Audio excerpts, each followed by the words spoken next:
Okay, friends, here we are.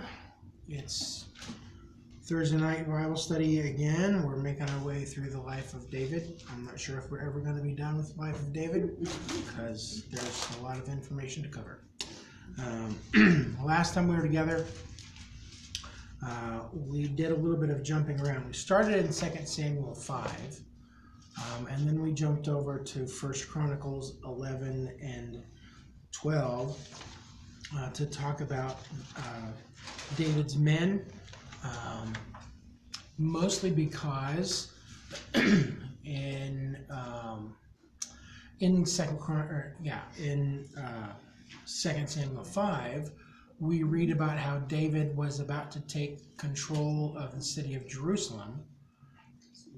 And in 1 Chronicles 11 and 12, when they get ready to do that, they tell you all about his mighty men, because they really are fairly impressive, what they were able to do, the kind of devotion that they had to their leader.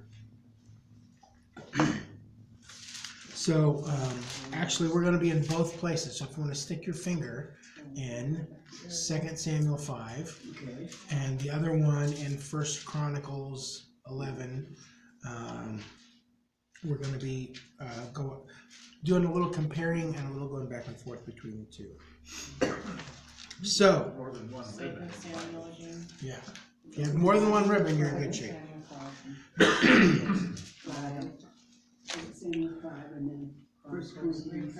First Chronicles 11. All right, so we ended up the session last time talking about the fact that one of the reasons that all that information is included in 1 Chronicles 11 and 12 is to show the amount of solidarity and unity that there was behind King David, that he is bringing people together from all over the nation. It's not just the tribe of Judah that has made him the king. It is the entire nation, all the way from Dan to Beersheba, from the sea over beyond the Jordan River. They are all behind him. And so in 2 Samuel 5 and 1 Chronicles 11, we see one of David's first moves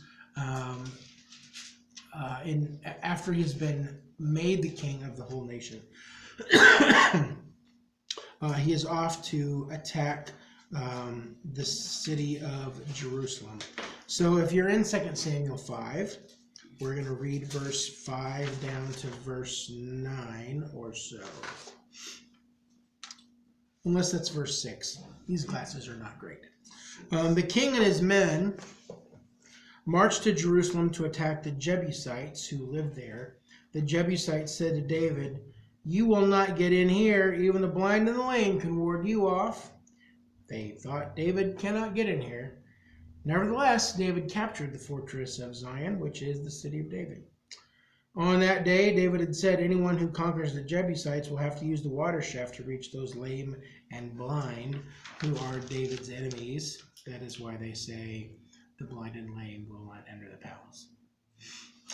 In 1 Chronicles 11, it's virtually all the same. David and all the Israelites marched to Jerusalem, that is Jebus. The Jebusites who lived there said to David, "You will not get in here." Nevertheless, David captured the fortress of Zion. That's exactly the same, which is the city of David. David had said, "Whoever leads the attack on the Jebusites will become commander-in-chief." Joab, son of Zeruiah, went up first, and so he received the command, the commander's position. Okay, so both virtually identical parallels in 2 Samuel and 1 Chronicles. So let's do a little backing up here. Ancient Jerusalem, or Jebus, is right here. He has been at Hebron, nearly straight south of there. And so he and his men have marched up to Jerusalem to make things happen. Ancient Jerusalem was called Jebus. It was also known as Salem before becoming the city of David. Archaeology tells us that the first settlement was at the Gihon Spring, just at the base of the mountain that Jerusalem's on, somewhere around 3000 BC. So that is 2,000 years before David. So people have been living on that big hill near that spring for a very long time. If you read in the Bible when it says people go to Jerusalem, it always says that they go up to Jerusalem, no matter what direction they're coming from, because it is at the top of the hill, and so everybody goes up the hill to get there. It's not exactly a mountain, but sort of like a high mesa, maybe a tabletop plateau, which is surrounded by valleys. I've got a handout with a couple of pictures on it that may be useful or may be a waste of ink. So, it is at the top of this plateau, and then at one end it's called Mount Moriah. Do you remember what happened at Mount Moriah? Yeah, isn't that where Abraham was going to sacrifice Isaac? Yeah. Abraham was led to Mount Moriah by God to sacrifice his son Isaac on the altar. And so here, 1,000 years later or so, David is trying to take the city again. It's a little more than 18 miles from Hebron to Jerusalem. As the crow flies, an army could march that in a very long day. In the ancient world, Roman soldiers often marched 20 miles in a day. More likely, it would have been 8 or 10 or 12. And so when they finally arrived at Jerusalem, they found the inhabitants of the city, who were called the Jebusites, because they lived in Jebus. So, Jerusalem is on the Mount of Moriah. So Jesus was crucified on the Mount of Moriah. Is that right?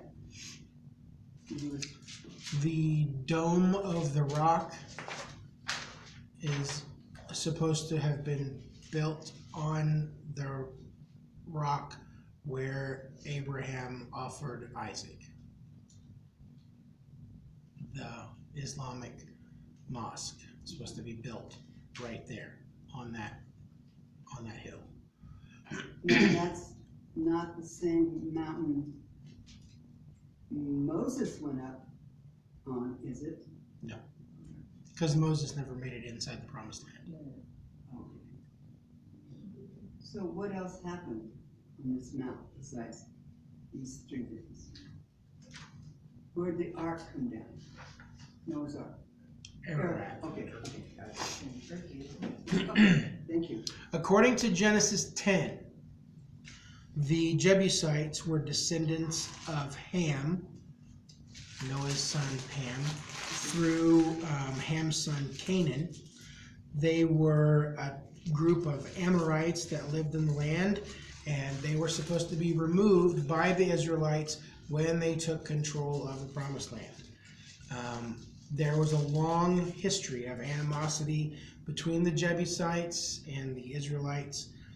In Joshua 10, the Jebusite king Adonizedek allied with 4 other Amorite kings to attack Israel, but Israel was victorious. Later in Joshua 11, the Jebusites joined in battle against Israel again, and they were once again defeated by Joshua and the Israelites. But they were never fully defeated, nor were they ever really removed from the land of promise. One of their main cities was Jebus, a very well-protected city up on this plateau, hence the Jebusite name. They felt very strongly for generations that they lived in an uninvadable city. And so that's part of the pitch that they give to David. sort of looking over the side of the hill, nanny boo boo, you can't come in here. Blind people and lame people can keep people out. We're totally safe. So it is a fortified city. You can kind of see in this image here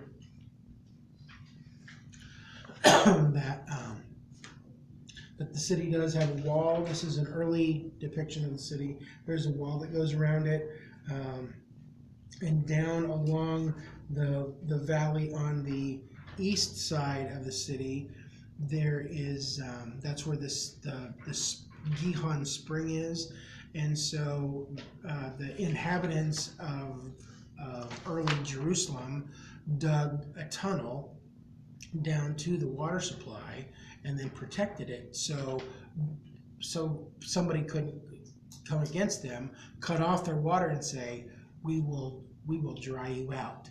We'll wait until you're dead from dehydration.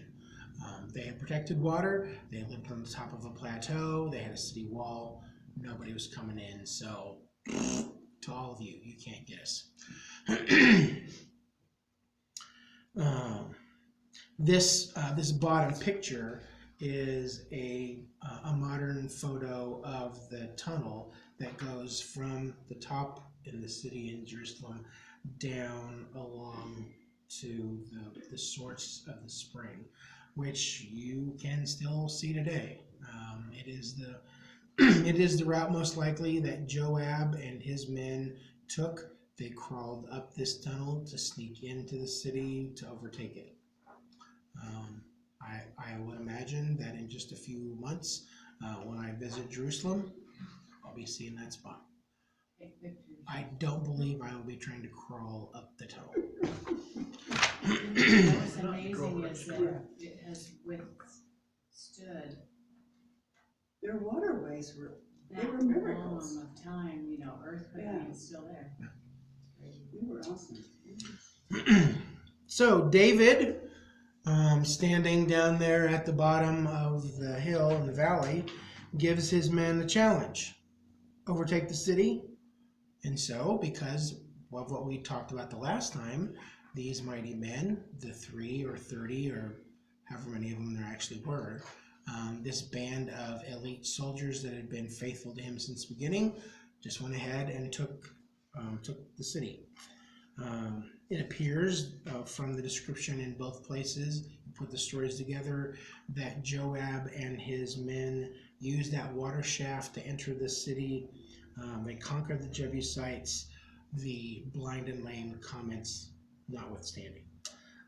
And so from now on, it is called the City of David, because it was not necessarily the army of Israel, but it was David's own men under his direction that overtook the city, and they made it the new capital for the nation. And then once Jerusalem was under David's control, he began to make changes. That's what happens. You move into a new house and immediately you start painting the walls and ripping up the carpet and replacing the cabinets and all that kind of stuff. And so that's what David began to do. Verse 7 in Chronicles and also verse 9 in 2 Samuel say roughly the same things. David then took up residence in the fortress, and so it was called the City of David. He built up the city around it from the terraces.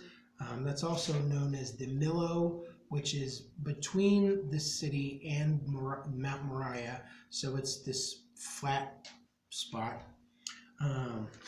To the surrounding walls, Joab restored the rest of the city, and David became more and more powerful because the Lord Almighty was with him.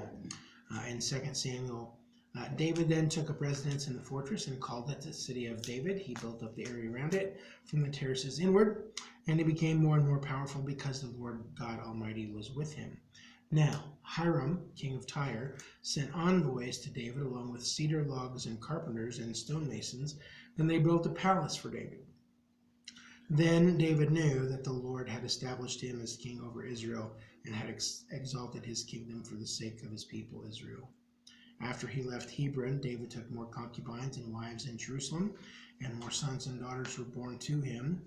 These are the names of the children born to him there: Shammua, Shobab, Nathan, Solomon, Ibhar, Elishua, Nepheg, Japhia, Elishama, Eliada, and Eliphalet. Yeah. I don't know if you have those names in front of you, but in a lot of those names, there's a similar portion, the E-L, that always has to do with God. Like, whether it's at the beginning of the name, like Samuel, or at the end of a name, like Samuel, or Eleazar, several other names, but El is God. So a lot of these names have God's name in them. Elishua, Eliphalet, that's the one that's on the city. Yeah. I know. It's like it kind of stands out. Guess we might find out later what was, I forgot. Okay. So when we look at these two passages, it seems pretty clear that one of the major things that's not taking place, that David has a capital city, is that there's a lot of building going on. So he is building up the fortress itself at the top of the hill. He is building up the city wall. Some picture that I saw showed like a side view of the hill that it's on. That part way up, there was just kind of like a dirt pile, a dirt mound that went around in a ring, that the Jebusites had put in there. But when David took over, they built actual walls behind that. So now there's this earthworks berm. Plus, you get past that, then there's an actual city wall. This amount of city was added on to a lot over 3,000 years. It would bear very little resemblance to this now. What do you suppose the size of that would be, or was? Some place I read just today said that it was about 60 acres at the top. That's Jerusalem, Jerusalem itself, 60 the acres. city. So 60 acres that's not a huge place. You wouldn't want to walk across it more than one time a day, but it's a fair sized plot there. So how big is Roy? That's the old walled city, 60 acres. So this mapping here, where it says the old walled city, that would encompass the hill and the valleys on both sides. Would it? Well, I don't know. This says the city of David. If that's the 60 acres, that would fit inside there pretty nicely. I cannot answer this question very well. So the city of David was inside. It would have been on top of the hill, probably not. I can't tell you for sure if it overlapped the city and went sort of down the hillsides, or if it is just the city walls. There is another picture of Jerusalem over there. It gives you maybe a little bit better view. It's not like a really tall, steep mountain, but it is enough of a hill that it would have been hard to attack. So Jerusalem was there when he got there. Jebus, And Salem, then he built onto it yes. his city. And He had buildings built. Joab rebuilt the wall and the rest of the city. And what we read here, which may be out of the timing a little bit, is that the king of Tyre, which is Tyre is up on the coast, even farther north than the Sea of Galilee. The king of Tyre had cedar logs shipped south to Jerusalem for David to build everything that he wanted to build. Specifically a palace. Again, some scholars feel like this is a little out of the right chronology, that probably didn't happen until later. The point is that David was doing a lot of building, and that went on for a while. He was not just a warrior or a man of blood. He did have some other things going on as well. He was creating a capital city. Yes. And not only is he building the city and the capital for this nation, but he's also building and expanding his family. More wives, more concubines, more children are born to him while he lives in Jerusalem. And he's in Jerusalem for 33 years. So that's a fairly long span. But I would like to point out from both passages one phrase that's there. He became more and more powerful because the Lord God Almighty was with him. As we've looked at the life of David so far, I really think that idea is key. Been a key for his life and his success since we were introduced to David back in 1 Samuel 16. The Lord God of heaven said, he's the one, that's the guy I want, he's a man after my own heart. And since then, God has blessed him and protected him. I believe that David was a very talented man, a lot of natural gifts, a lot of abilities. I believe he's totally capable. I mean, he's a warrior, he's a musician, he's a poet, he's a statesman. He's got all these things going on.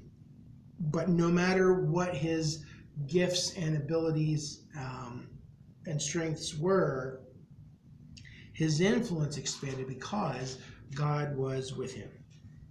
The presence of the Lord is what made the difference. I believe that is still true for us today. No matter how smart we are, or how pretty we are, or how skilled we are, or whatever, any success that we have is because God is with us. Whatever good comes around is because of God's involvement in our lives. If you have to have a takeaway for these very strange passages, where you wouldn't think maybe there's a lot of application, I think that's it. No matter how smart, how pretty, how strong, how fast you are, unless God is involved, you're really not going to have the kind of success that you would expect. Deep thoughts or questions? I was going to say it was Bathsheba, a Jebusite, but I guess we'll get into that later. We'll talk about her in a while.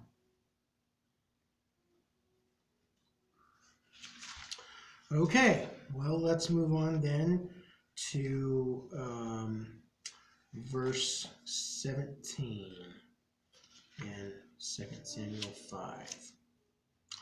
When the Philistines heard that David had been anointed king over Israel, they went up in full force to search for him. But David heard about it and went down to the stronghold. Now the Philistines had come and spread out in the valley of Rephaim. So David inquired of the Lord, "Shall I go and attack the Philistines? Will you deliver them into my hands?" The Lord answered him, "Go, for I surely will deliver the Philistines into your hands." So David went to Baal Perazim, and there he defeated them. He said, "As waters break out, the Lord has broken out against my enemies before me." So that place was called Baal Perazim.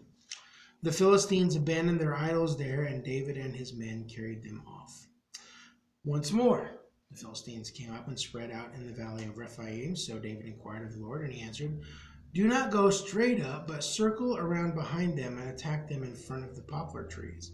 As soon as you hear the sound of marching in the tops of the poplar trees, Move quickly, because that will mean the Lord has gone out in front of you to strike the Philistine army. So David did as the Lord had commanded him, and he struck down the Philistines all the way from Gibeon to Gezer.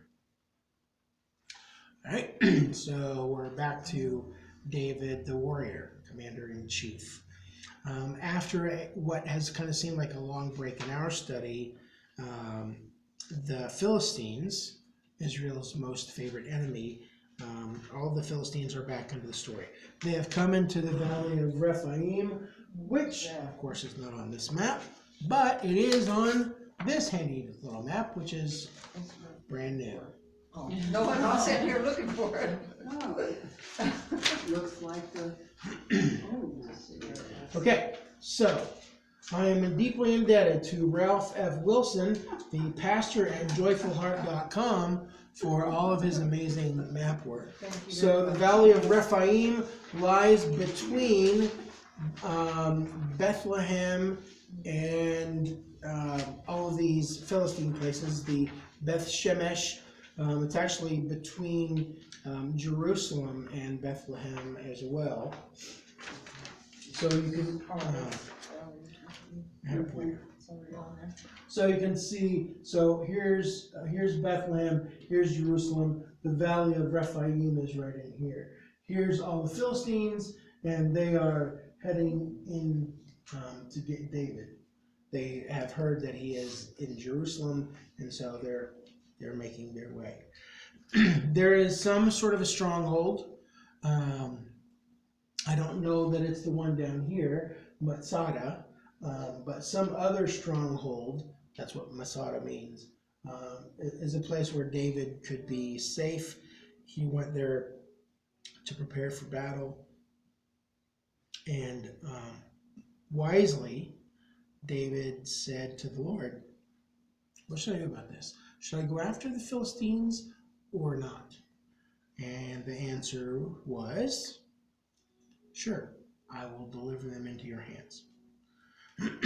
So David and his forces met them down there at a place that came to be called Baal Perazim. It is not actually on this brand new little map, but it's got to be right here in this valley.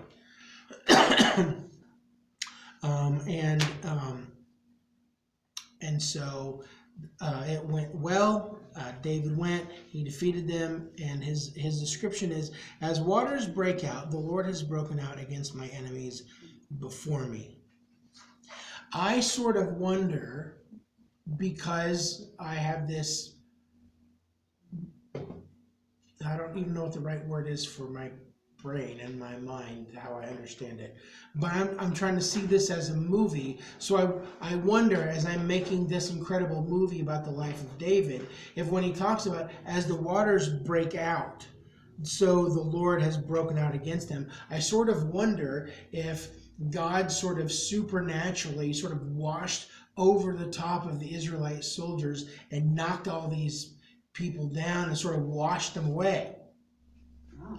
Now, again, that's all just in here. But You show me a picture.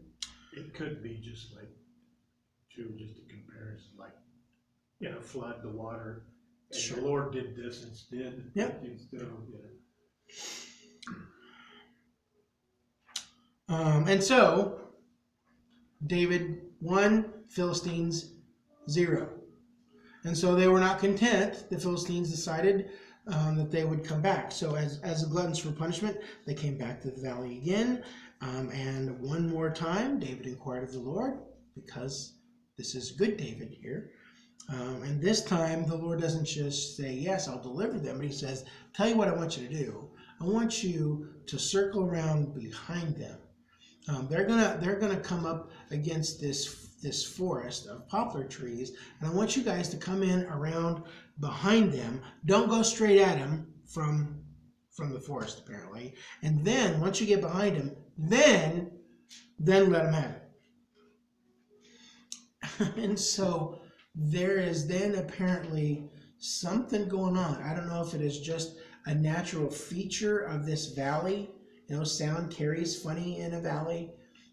Or if there's something supernatural going on, but there is the sound of marching in the tops of the trees, which, you know, my brain says immediately, oh, well, that's probably the armies of heaven who are marching down to fight this. Well, we've seen the armies of heaven do this kind of battling before, and we'll see it do it again. So I don't think I can rule that out as a possibility, that again, maybe like a crashing wave of water, that the armies of heaven come down, knock all these guys over and back, and so the Israelite soldiers come in and just finish cleaning up. It is a decisive victory, and they chased them all the way from Gibeon to Gezer.